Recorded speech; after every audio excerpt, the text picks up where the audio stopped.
তাহলে একটি সম্পত্তি বিক্রি করে সেই টাকা পরিশোধ করতে হবে। সরকারের পক্ষ থেকে এই আবেদন, সরকার এই নির্দেশনা দেওয়ার ক্ষেত্রে আরেকটি কারণ আছে। কারণ হচ্ছে এই পিএনজেড গ্রুপকে সরকার এর আগে 16 কোটি টাকা বিনা সুদে ঋণ প্রদান করেছে।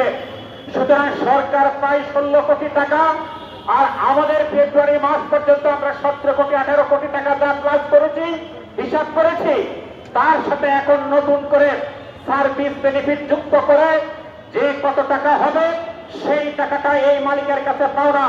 সুতরাং সরকারও এই মালিকের কাছে পাওনা, শ্রমিকের পক্ষ থেকে আমরাও এর পক্ষ থেকে পাওনা। সুতরাং এই টাকা যেভাবে আদায় করতে হয় সেই কারণে উপদেষ্টা মহোদয় বলছেন যে এই মালিককে ইন্টারপোলের মাধ্যমে গ্রেফতার করে 1 সপ্তাহের মধ্যে বাংলাদেশে এনে হাজির করা।